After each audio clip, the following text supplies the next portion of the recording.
Hallo kykers en welkom by die 272ste episode van julle gunsteling aanlyn nuusprogram Erongo Talk. Vandag kuier ons by die Driftwood Guesthouse in Swakopmund en 4 klippedag. Nou moet nou nie die goed loop optel en mekaar gooi met dit nie. En dan Janita De Jager vertel vir ons meer oor haar inisiatief om families wat COVID-19 positief is te voed. En Raymond Spall, die meid in Namibia Collection Shop, eienaar, gesels oor die belangrikheid daarvan om toeriste toe te laat om die land binne te kom.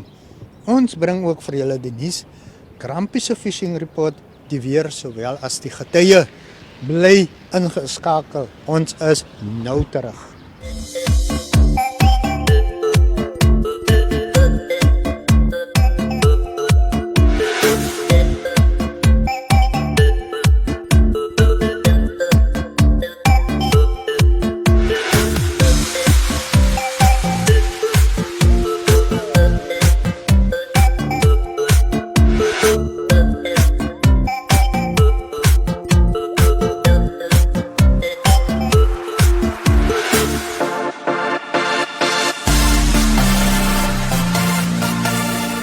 In vandag se nuus, mevrou Namibia 2021, Chelsea se Congo het 'n skenking van $25,000 Namibiese van die QKR Namibia Navagap goudmyn ontvang. Die geld is deur die maatskappy bewillig om haar te help met voorbereiding vir die heelal kompetisie. Se Congo wat op Wafas baie groot geword het haar dank aan die myn uitgespreek vir die skenking, wat Vrydag by die kantoor van die Erongo streeksgouverneur aan haar oorhandig is. QKR Namibia Navagap se besturende direkteur, George Potsiwe, het die hoop uitgespreek dat die skenking sal help met die uitvoering van Chelsea se pligte. In ons tweede storie, met alle oë tans op die Olimpiese atlete wat oor minder as 'n maand Namibia op die wêreld verhoog sal verteenwoordig, het 'n Swakopmund se naaltegnikus Martie Kief reeds goud vir Namibia huis toe gebring. Kief is pas as die Bioskills Art Challenge se wenner aangewys met 'n stel naalkuns wat Namibia uitdeel. Nou BioGel Canada het die kompetisie met die tema Around the World aangebied en deelnemende naaltegnikuste moes naalkuns skep wat hulle land verteenwoordig. Kief het met haar inskrywings besienswaardighede soos kolmanskop en die Swakopmund jetty as ook soosesvlei en 'n himba vrou uitgebeeld. Sy het gesê haar deelname aan die kompetisie was die verwensliking van 'n lewenslange droom en sy het met CID 250 se bioskalpse voorraad as prys weggestap. Ten slotte, nou geen COVID-19 positiewe gevalle is onder inwoners van die Alzheimer's Dementia Care Farm buite Swakopmund aangeteken nie. Dit is die stand van sake byna 'n jaar en 'n half nadat die regering die eerste noodtoestand afgekondig het in reaksie op die uitbreking van die COVID-19 pandemie in die land. Barry Holzhausen, die uitvoerende hoof van Alzheimer Dementia Namibia, sê daar was wel 2 personeellede wat positief vir COVID getoets het. Hy het verduidelik dat besoekers moet streng maatreëls volg tydens besoeke aan die perseel wat 21 mense met verskillende tipes demensie huisves. ADN het vinnig werk daarvan gemaak om 'n stoorplek op die perseel in individuele kamers vir personeel te omskep. Dit het verseker dat siek personeellede kon isoleer indien hulle positief vir COVID-19 sou toets. En dit bring ons dan aan die einde van vandag se nuus segment. Gaan besoek gerus ons webwerf by www.erongo.com.na vir meer nuus uit die magtige Erongo streek.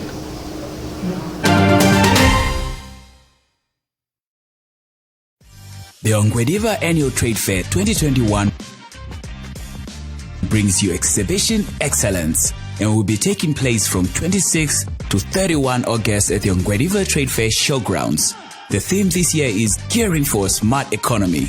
This year, exhibitors have the option to showcase their products and services at the Ngwediva Trade Fair showgrounds or virtually via a special trade fair website.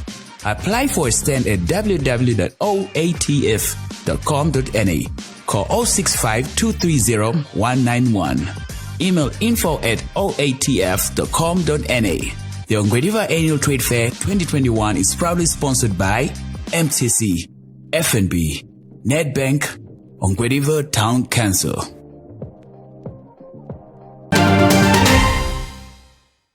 So with me here today is Janita De Jager. She is a Swakopmund resident who, in the tough times of the COVID-19 pandemic, has decided to help out her fellow residents. Hi Janita, how are you? Morning, thank you very much.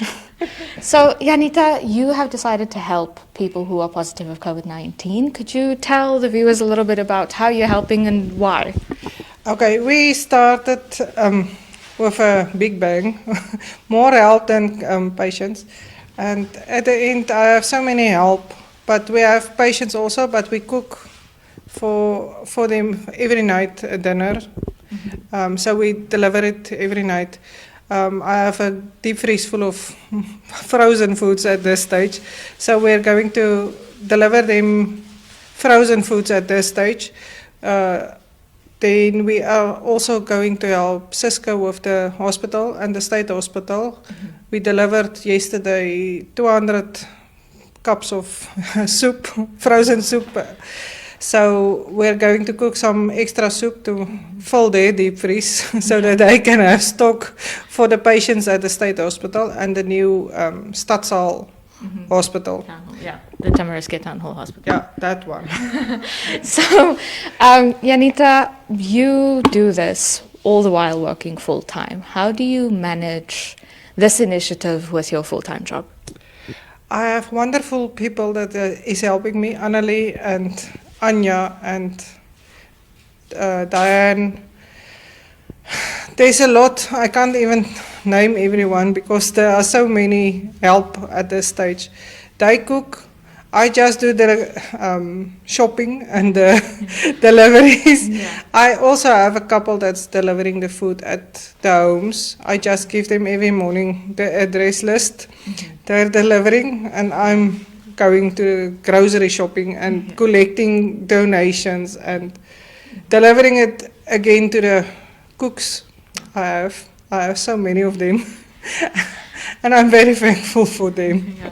So, Janita, could you tell us a little bit about the thought process behind deciding that you want to cook for families who are COVID positive?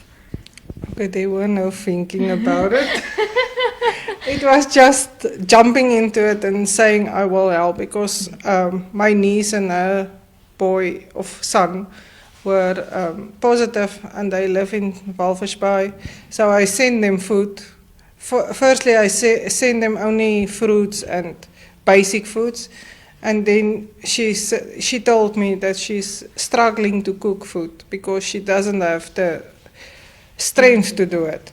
So then I started with making soup for them and I send them food of frozen soup and everything. And then we one morning I was sitting drinking my coffee and I just said, okay, I'm going to help you. With no planning, no thinking about it, nothing. It was just a thought. Just happened. Yeah. So, Janita, could you tell us a little bit for the viewers who are watching, maybe in isolation themselves, how would they get in touch with you should they need your help? They can contact me any time of the day. I work, but I can pick up the phone, so it's not a problem. 081-272-7260. If I don't pick up, they can just send me a WhatsApp or an SMS also. It's fine, I will come back to them. So, Janita, can you see this initiative going past the pandemic? Once the pandemic ends, would you still continue, or is it a bit too much at this point? I think I will go on with it. I will continue doing it. I love to do it. When we lived in Windhoek, I also helped in the hand in Windhoek with some just packing the boxes and everything. But the more I do this for the pandemic of the patients, the more I think maybe I want to continue with another initiative maybe afterwards. Yeah, it'd be lovely to see. So Janita, could you tell the viewers a little bit, what are your favorite meals to cook for these patients and why? I don't cook it. It's the other ladies. I must ask them. But at this stage, we're doing many meals with mince. Mince and pasta, mince, spaghetti bolognese, lasagna, and then soup. At this stage, soup. And then we made some pies also for them. But we do it, every person gets his own individual packet of food. So it's not a big plate food, it's just for individual persons. So they don't touch each other's foods. And in most homes, the parents is sick and the kids is not sick. So everyone gets his own food so that the parents doesn't have to work with the kids' foods. Okay, wonderful. Thank you so much, Janita. It was lovely chatting with you. That was Janita De Jager. Thank you very much.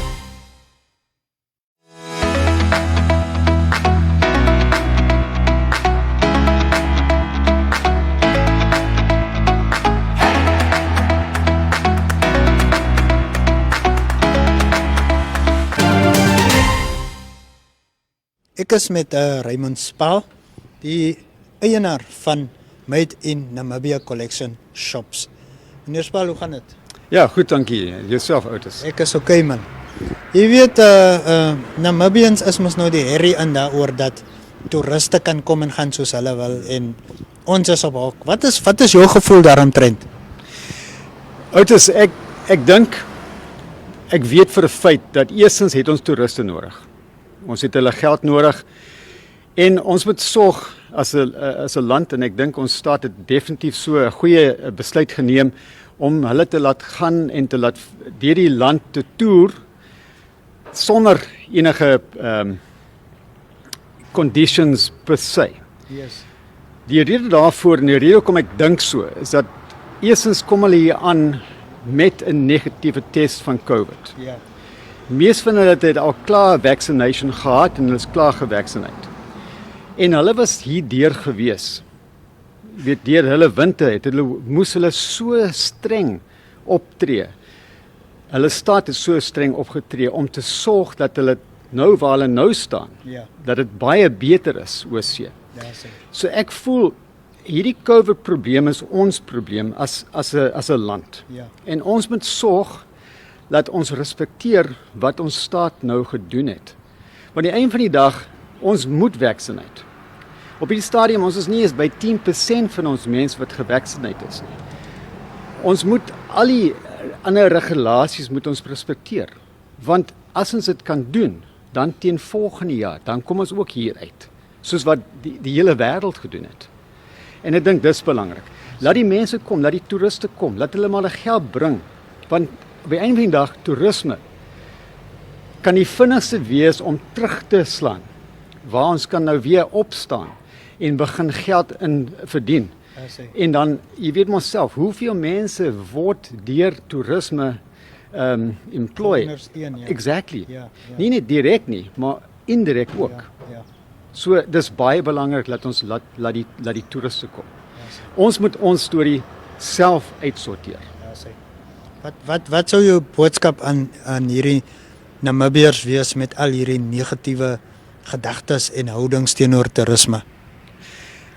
Wat ek dink hulle moet eers doen is voordat hulle iets sê. Kyk, by die dag laat hulle maar wet en skree aangaan. Maar as hulle dit eers gedoen het, laat hulle eers maar dink daaroor. Wat presies as 'n toerist hier aankom? Hy bring nie saam met hom COVID nie. Hy bring saam met hom sy geld om hier te kom spandeer. En hulle is nie hier om te socialize met ons nie. Hulle wil graag ons land sien, hulle wil graag ons kultuur sien en ons diere sien. So hulle spandeer baie min tye saam met Namibians. Yes. En hulle respekteer ons die feit dat ons wel COVID het, hulle bly weg van 'n mens af, hulle weet van die social distance, elke keer as hulle by die winkel aankom, het hulle maske aan, hulle sanitize, so hulle verstaan die regulasies baie goed. En ons moet net dieselfde doen. Ons moet net bietjie chill, bietjie kalmeer, dink daaroor en wat moet ons as 'n nasie doen? Elkeen van ons. Ja. Om te sorg dat ons nie volgende jaar winter dieselfde probleem het. Is u tevrede met wat die regering, die regulasies wat die regering nou onlangs aangebring het? Ek dink nie hulle het 'n keuse gehad. Ja, hulle moes streng optree. En ja, ek as 'n inwoner, ja, en ek dink ek sou wel hierdie naweek wou ek syde toe gegaan het en kon gaan kuier met vriende. Maar ek respekteer die feit dat hulle weet dat op die einde dag die enigste manier om hierdie ding Op te slaan.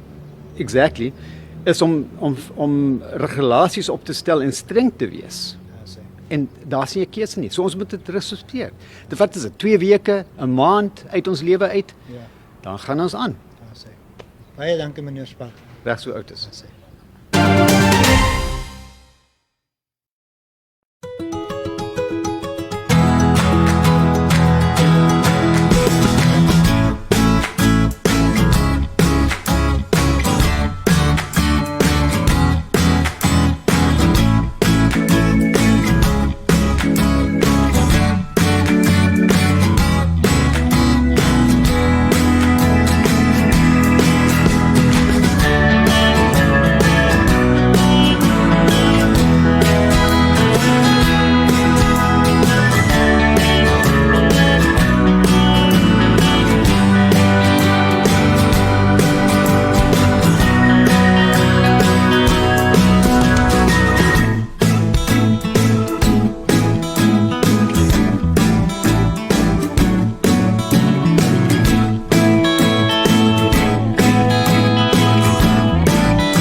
And now for your fishing report.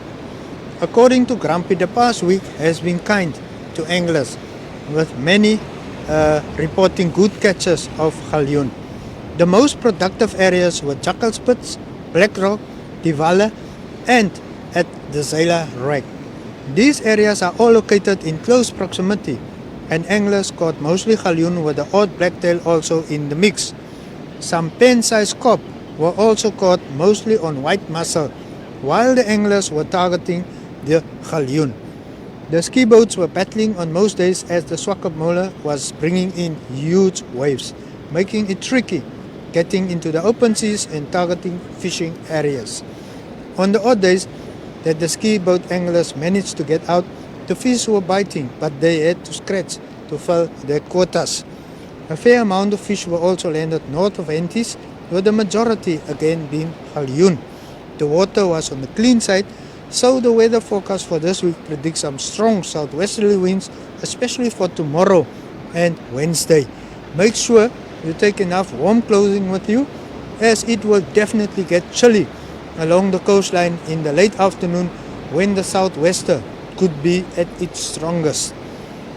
However, this should bring some color back, and hopefully with it some better action for the anglers. Grumpy also reminded anglers that the selling of recreational fishing permits on weekends and public holidays has been terminated. The acting executive director of fisheries of the Fisheries Ministry, Erongo, made the announcement via a public statement some time ago. The ministry decided that all RFP officers will only operate during office hours, which is from 8 to 5, Monday to Friday, excluding weekends and public holidays. Visit www.erongo.com.na to check out where and when you can obtain fishing permits. And that concludes your fishing report for today.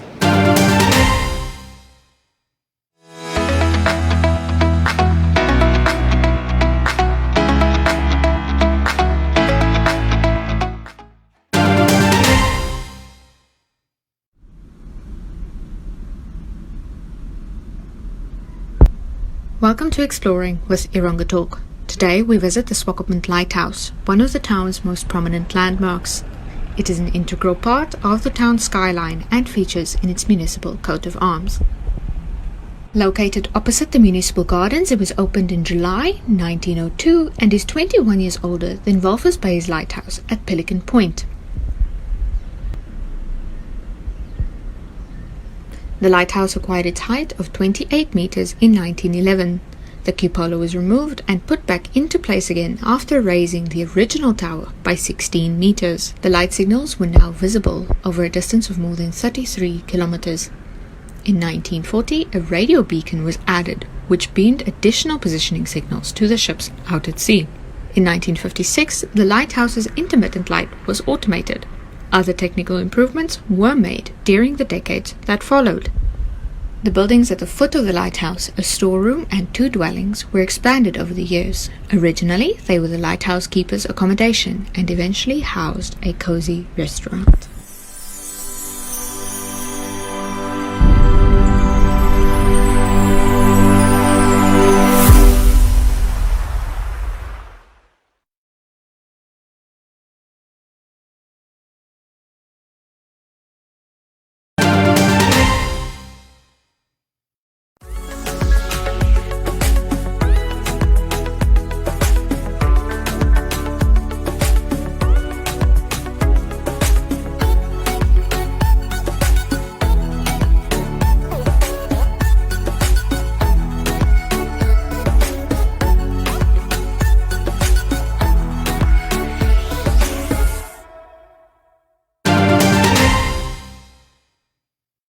Ons gaan kyk nou na die verwagte temperature vir al die groot dorpe in die streek vir vandag, sowel as die getye.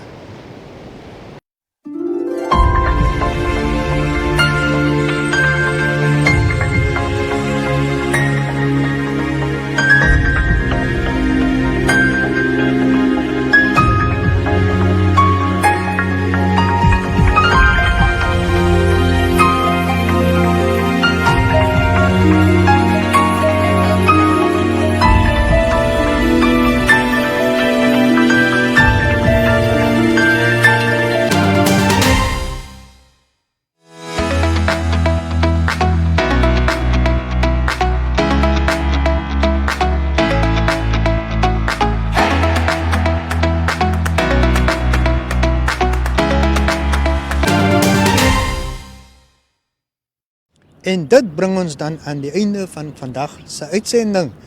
Sluit gerus by ons aanlyn familie van meer as 80,000 volgers aan en kuier verder op ons Facebook platform. Gaan besoek en klik op die skakels vir nuus oor die streek en inligting oor besighede, sowel as produkte op ons webwerf www.erongo.com.na. Herhaal daai ene vir julle. Ons webwerf is www.erongo.com.na. Stuur vir ons nuustips, foto's of video's na 0817000040. Indien jy wil adverteer, stuur vir ons 'n boodskap na die nommer 0817000040. En dan ten slotte, onthou COVID is met ons. Gaan kry jou COVID-19 enstof indien beskikbaar. Dra 'n masker wat jou mond en neus bedek. Beoefen sosiale distansie. Bly in die buitelug eerder as binne waar moontlik. Vermy oorvol plekke en swak geventileerde binneshuise ruimtes. En was jou hande gereël. Tot die volgende keer. Cheerio.